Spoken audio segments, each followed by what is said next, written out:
Hello, Unravelers. If you're new here, welcome. I'm Tiff. If you're not new here, welcome back. I'm so happy to have all of you here. I just want to talk to you a little bit today about another spooky story. Some stories you hear and then you just forget.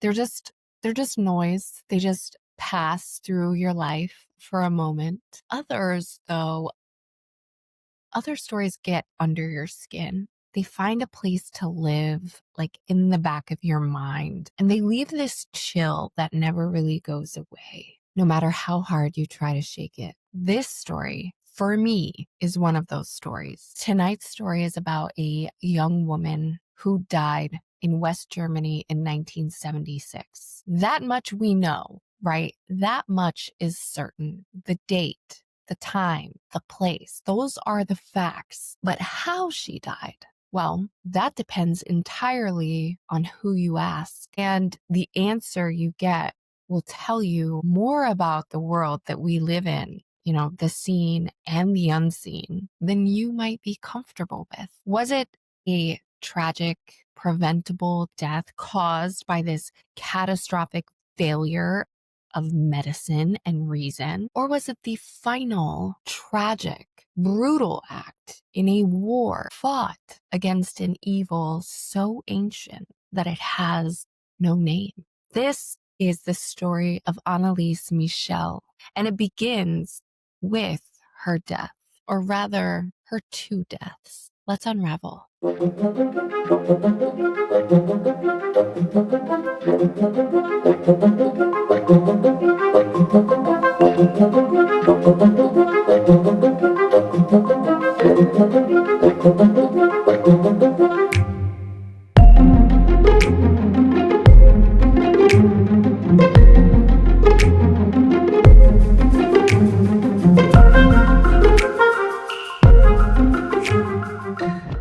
So Anneliese's first death happened on July 1st, 1976. This one was clinical. This was scientific.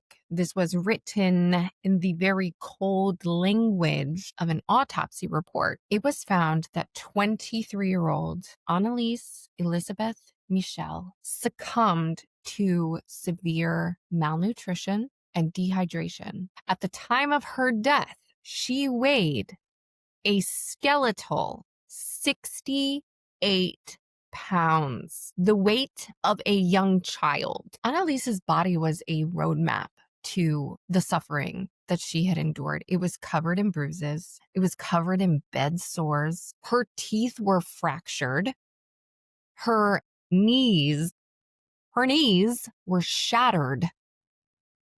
The ligaments in her knees had been ruptured from months, apparently, of ceaseless, violent prayer. She was also suffering from pneumonia at the time of her death. To the German state, the conclusion was very simple. It was an easy one for them, right? Simple and stark. This case was of negligent homicide. Case closed. Right? This was a young woman who was sick and vulnerable and had been allowed to starve to death. But there's a but. There's always a but. Anneliese's family and the two Catholic priests who were with her until the very end, they tell a very different story about her death. They speak of a second death, a theological one. In their version of reality, Anneliese wasn't a victim.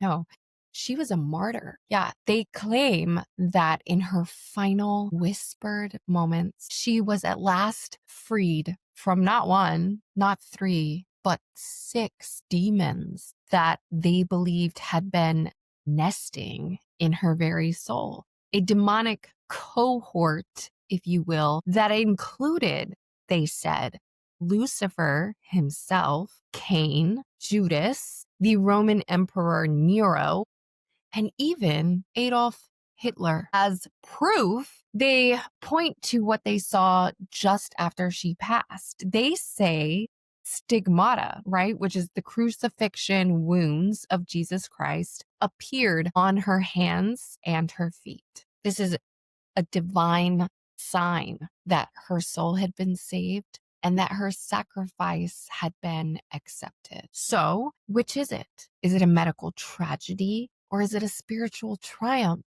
A case of psychosis or a case of possession? To even begin to find that answer, we have to go back. We always have to go back. We have to go back to a small town in Bavaria, to a family, and to a girl who, by all accounts, was bright, kind, and deeply, deeply devout. Anneliese Michel was born in 1952 and she grew up in Klingenberg, which is a small town in the heart of a very deeply religious post-war Bavaria. Okay. Her family was devout in a way that's hard to imagine in like our modern secular world. They attended mass twice a week. Her father, whose name was Joseph, had once even considered becoming a priest himself. And the extended family included 3 nuns. Like, faith in this family was literally everything. But woven into that faith was a powerful, almost suffocating, right, sense of sin and atonement all the time. It was always there. It was always underlying everything that they did, that they thought, that they, felt. And years before, Annaliese's mother, Anna, had given birth to an illegitimate daughter. The shame in that family at this point now was so profound that when her mother married Joseph, she was forced to wear a black veil at her own wedding, which was just like this hugely public mark of her transgression in her past. It's crazy. Not it. Okay, I'll leave that alone. But this was the atmosphere that Anneliese was raised in, right? A world of prayer, a world of penance, and then this very constant, heavy awareness of sin. So for 16 years, Annaliese's life was pretty unremarkable in most ways, right? But then one day at school, 1968, there was a kind of a crack that appeared in that world. Without warning, Anneliese had blacked out. Her body started to convulse. Her friends, who were terrified, could only stand there and watch. They had no idea what was happening to her. And then they later spoke and said that she was in this very like trance-like state for a minute or two. Anneliese remembered none of this. Sounds like a seizure, but I don't know. I'm not a doctor and I wasn't there. But the terror followed her home. Later that night, she woke up suddenly paralyzed by what she described as a, quote, heavy feeling on her body, unquote. And then she realized that she had wet the bed.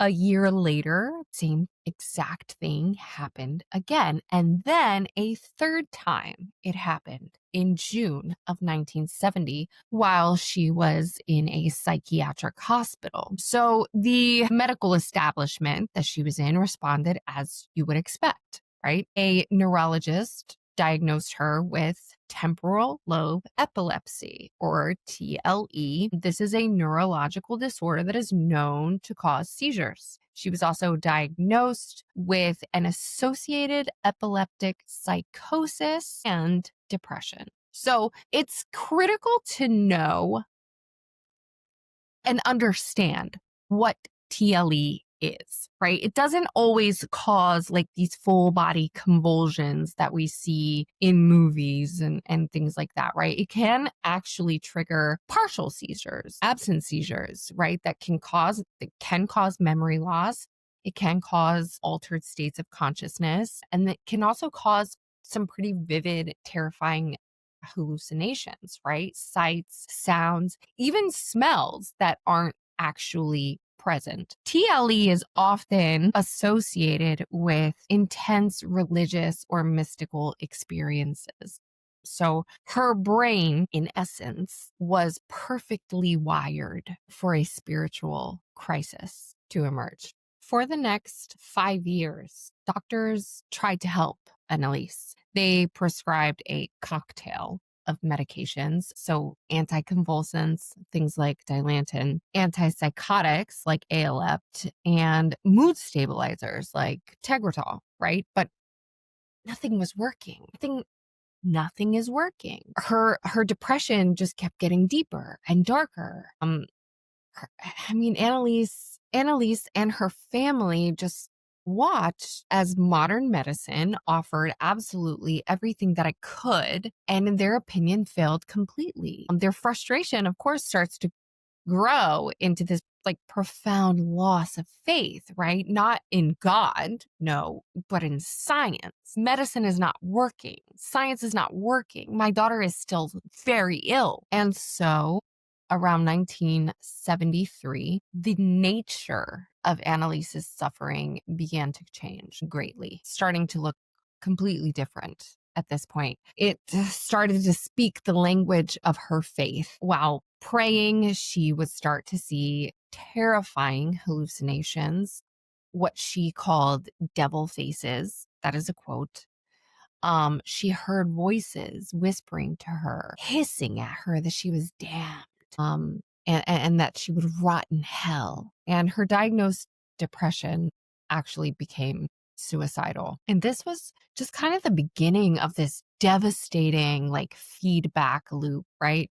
The neurological misfirings of her epilepsy are now starting to produce symptoms that, in her very devoutly Catholic world, could only be interpreted as demonic attacks. And the terror of that belief, right? The immense psychological stress that would cause is a known trigger for epileptic seizures and psychotic episodes. So her medical condition essentially begins to create symptoms that confirm her religious beliefs, and then her religious beliefs start to create stress that worsen her medical condition. You see what I mean? She was trapped. She was trapped. So soon she starts to develop a very violent aversion to the very symbols that had once brought her comfort. She became physically unable to touch a crucifix. She told a local family friend that she couldn't enter a local holy shrine because the quote soil burned like fire, unquote, under her feet. She said that medals or pictures of saints, quote, sparkled so immensely that she could not stand it, unquote.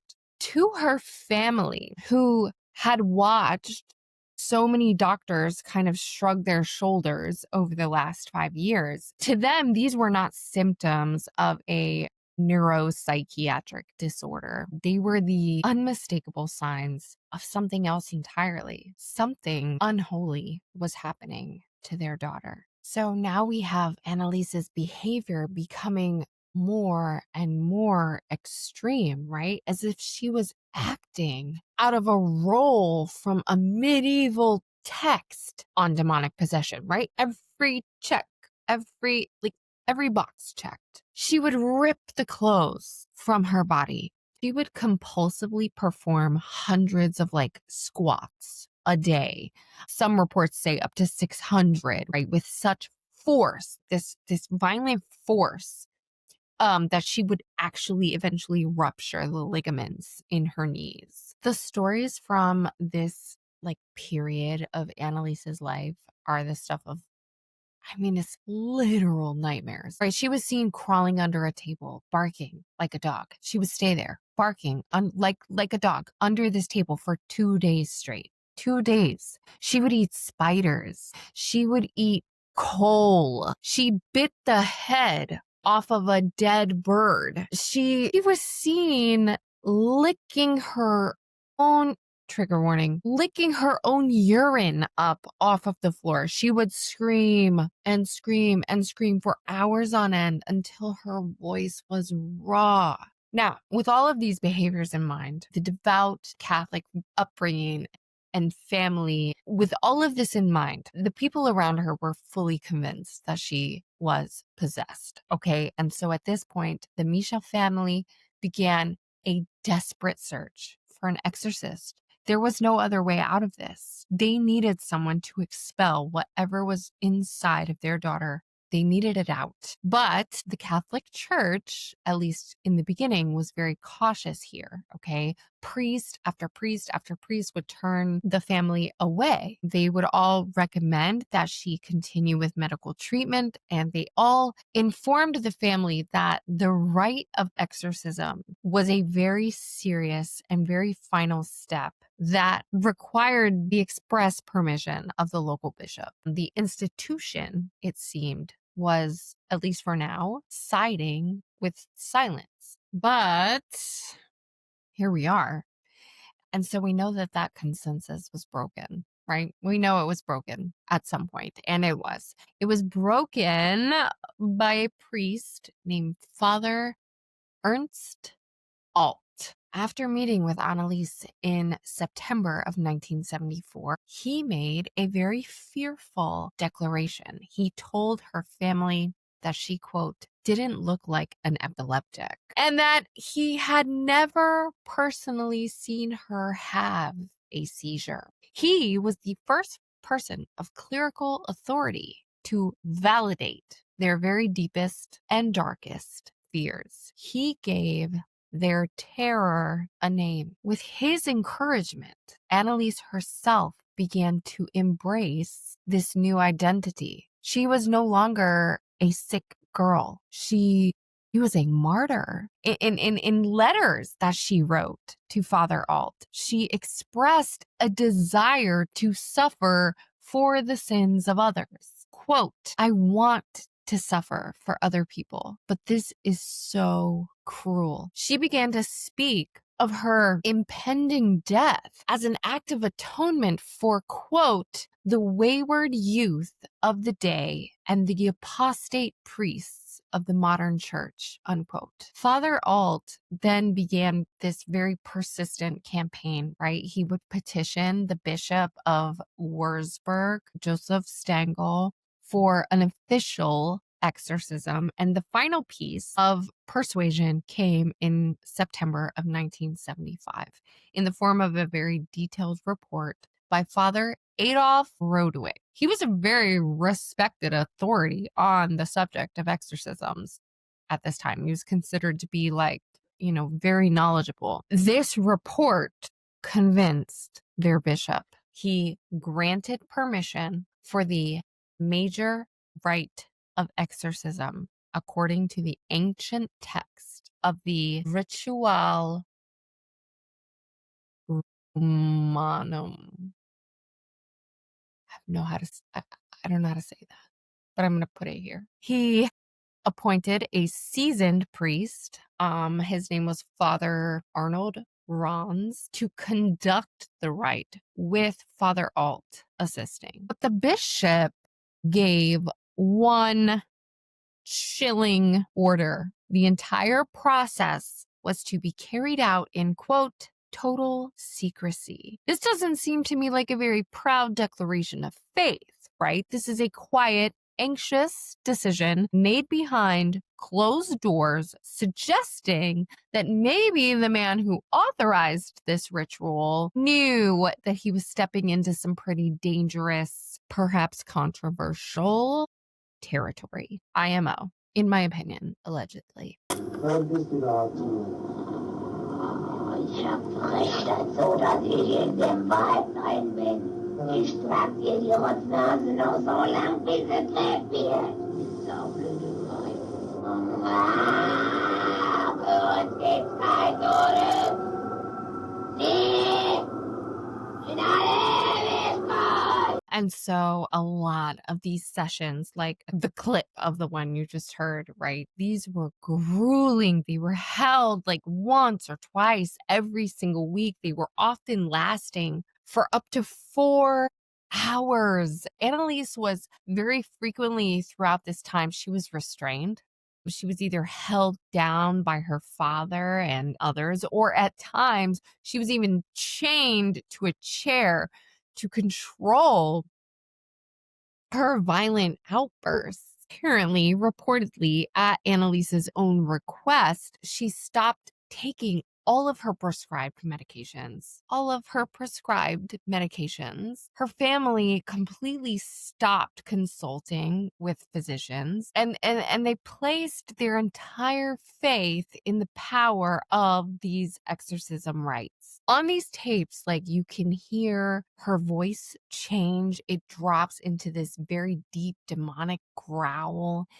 And it is a sound that does, even, from an outsider looking in, it does seem to be this impossible sound that is coming from this young woman. She starts screaming all of these obscenities, these very guttural curses that seem to like just bubble up from somewhere very deep inside of her. Through these voices, a legion of demons begin to identify themselves here. They weren't obscure entities either by any means. They were names that have been torn from the very darkest pages of human history and even scripture. And it is just a cast of archetypal evil. There was Lucifer, the fallen angel himself.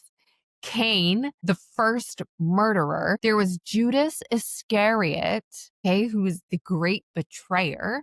There was the Roman Emperor Nero, right? He's this disgraced 16th century priest. And most chillingly for a German family living in the shadow of the war, Adolf Hitler himself emerges from inside of this girl. This entire exorcism became a psychodrama. Okay. And these names gave her suffering this vast cosmic meaning. She wasn't just sick. Anneliese was a battlefield. And as all of these rites continued, her body, her physical body just begins to completely break down. The hundreds of daily genuflections had completely destroyed her knees. Towards the end, she started to believe that fasting would help to expel these demons. And so she began to refuse all food and all water. And this decision was encouraged by the rite. This decision was encouraged by the exorcism rite. And obviously, we're not taking in any food. We're not taking in any water. So what do we think is going to happen? This is going to prove fatal. There's only one way that can go. Fatal. My wall shares the wall with the living room, and they have Alexa going, and they're listening to like 90s rock. So they're listening to, like, right now there's Radiohead playing, and just makes me a proud mama. Is that stupid? No, I don't think it is. Proud mama. Anyway, let's get back into what we're here for. Anneliese. Let's talk about her. So Annaliese's physical condition, like we talked about, right, started to become, I mean, there's no other way to say it. It became catastrophic. She was wasting away to nothing. She was wasting away to nothing. She was refusing food. She was refusing water, according to the priests and to the family. It actually, like I said earlier on, it actually became known that she had pneumonia.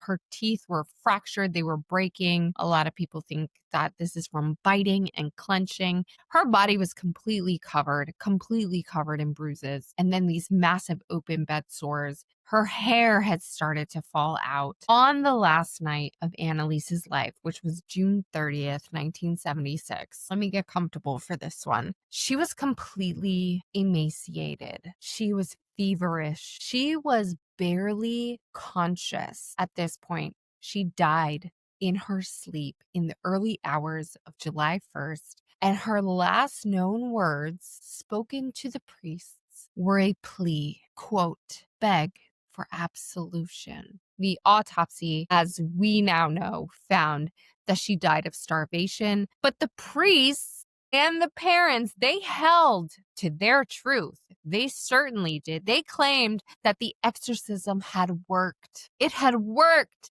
They claimed that just before Anneliese had died, her demons were finally cast out. They were expelled.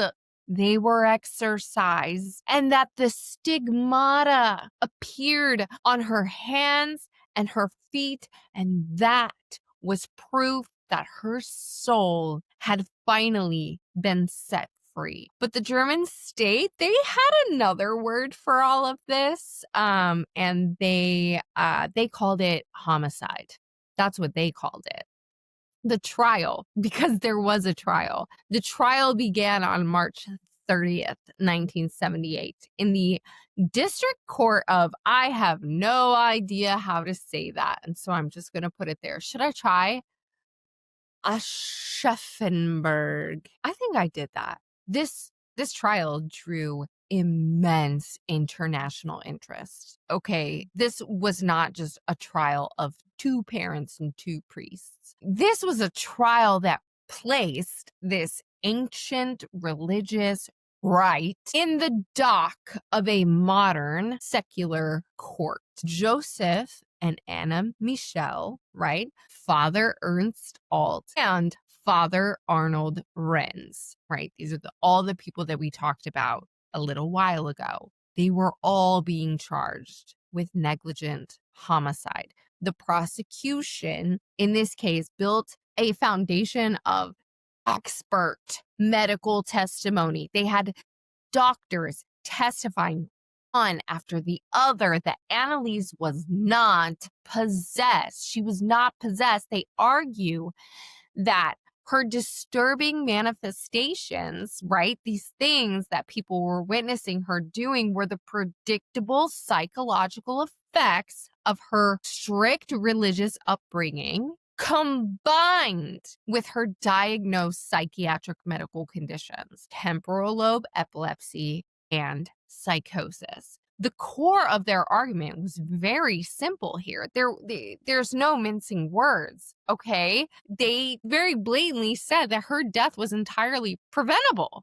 This did not have to happen. It was the direct result of malnutrition and dehydration, which was brought upon by the cessation of all of her medical care and the encouragement of fasting as this spiritual tool to exorcise these demons, which include Lucifer and Hitler. Take that as you will. The defense, however, did counter with two main arguments. Legally, they asserted that the exorcism was a protected act under the German Constitution, which guarantees the right of citizens to unrestricted exercise of their own religious beliefs, right? So theologically, they maintain that Anneliese was genuinely possessed by demonic forces, and therefore she was beyond the reach of any modern medicine. And then they played their most dramatic piece of evidence, which was all of the audio tapes that were captured by the priests and the family during these performing of rites. And they played those tapes for the court. The judges, the lawyers, the court reporters, they were all forced to listen to those sounds of what the defense is claiming were, quote, demons arguing, unquote, inside of Anneliese Michel. The priests stood by their actions 100% in a court of law, insisting that this exorcism had been a spiritual success and that Anneliese's soul had been freed. just before her life ended, but her soul was free. So, in April of 1978, the court delivered its verdict. All four defendants in this case were found guilty of negligent homicide. The conviction affirms the supremacy of secular law in matters of life and death. But the sentences here were astonishingly lenient. The priests and the parents were given 6 months, and not just 6 months, but 6 months suspended prison sentences, which were later reduced to 3 years of probation, and they were ordered to share the costs of this trial. Girl, this leniency, I think maybe reflected all of the complexities of this case, right? So the chief prosecutor himself had actually recommended that the parents be found guilty, but exempt from punishment, arguing that they had, quote, suffered enough, right, unquote. This was a mitigating factor recognized in German penal law. It's a legal acknowledgement that the parents were not conventional criminals per se, but that they were criminals who were acting as criminals only out of desperate, tragically misguided love for their daughter, filtered through their deeply held worldview, basically. Notably, Bishop Stangl, I don't know, the man who authorized the entire exorcism rites to commence, he claimed that he was unaware of Anneliese's alarming health conditions, and he actually never even testified in court. Can you believe it? The guy who said, yeah, it's a go, let's do these things, he never even came to court. Never, yeah. Okay, so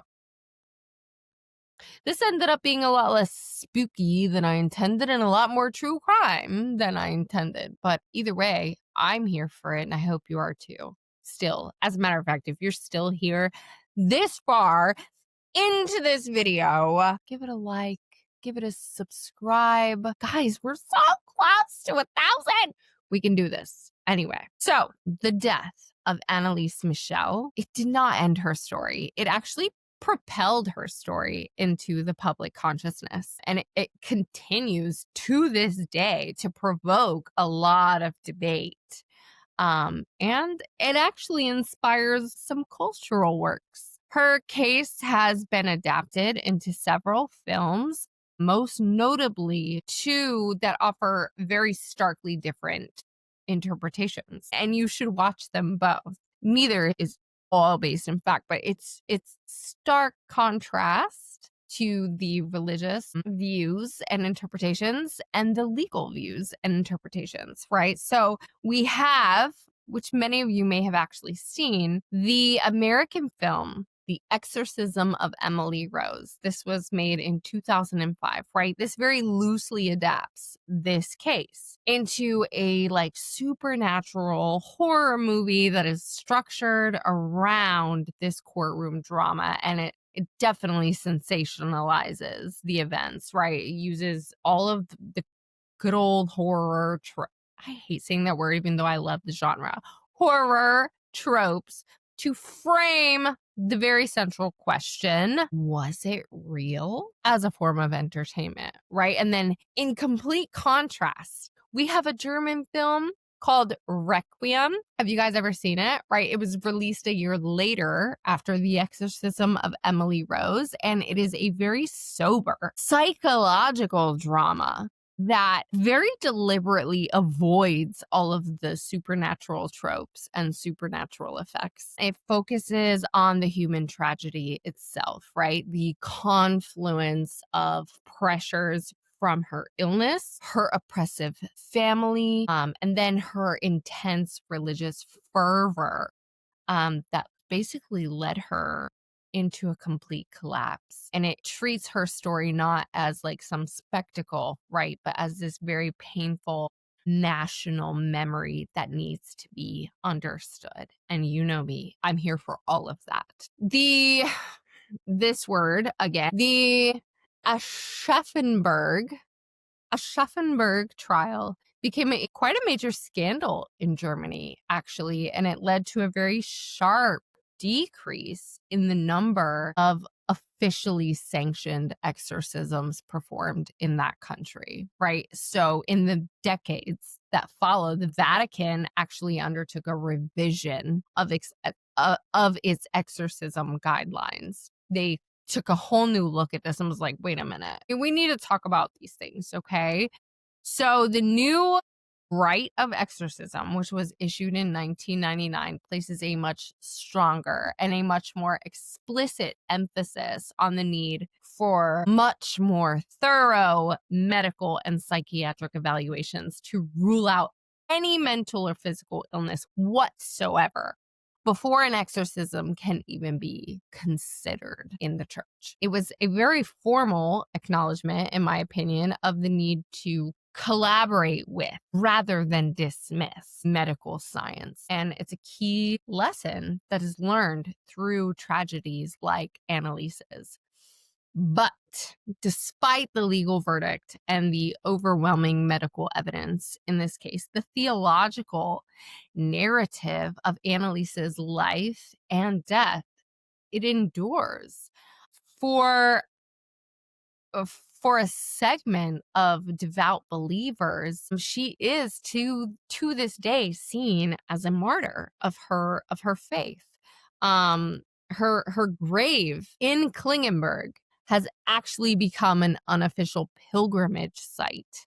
It's visited by a lot of people who pray and see her as a saint. And for them, the spiritual interpretation of her story has completely triumphed over the conclusions of the court and the medical community. So, what is the truth? What is the truth? What do you think? Was Anneliese Michel in the grip of a demon? Demons, multiple demons, Lucifer, Hitler, Nero, Judas, Cain himself, the original murderer?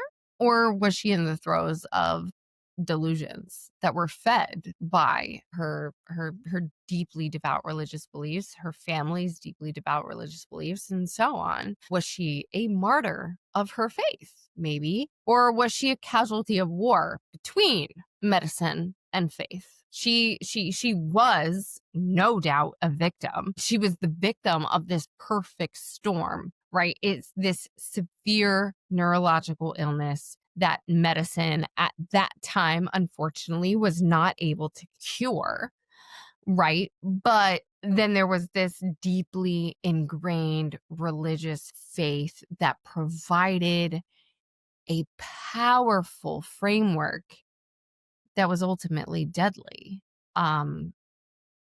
For understanding her pain, for understanding why she was going through all of these things. And then the sincere, dedicated, but tragically misguided actions of the people who loved her the most. I have no doubt that her parents loved her and they wanted her cured of this. This was not malicious on their part, on anyone's part, honestly. I don't think there's any malicious intent here. But again, we come to that crossroads: religion, psychosis, modern medicine, and faith. And that is a very, very bumpy road to navigate every time. The audio tapes, and I know I only played a little clip here, but there are unedited audio tapes of Anneliese's exorcisms, rites. They still exist. You can listen to them online. You can hear the voices. But to answer what really happened to Anneliese, it kind of all died in that room with her. So that was it. Thank you guys so much for hanging out with me. I will see you guys really soon. There's a lot to talk about in the true crime world, like the current events, true crime world, but I hope that on this Saturday afternoon, this kind of little spooky tale just kind of gave you something to think about and chat with me about. But I will see you again in a day or so. to get back to what's happening now. I hope you guys all have an amazing weekend. I hope that you're all smiling and doing well. And until I see you guys again, please, please stay safe. Keep asking questions and keep unraveling. Love you.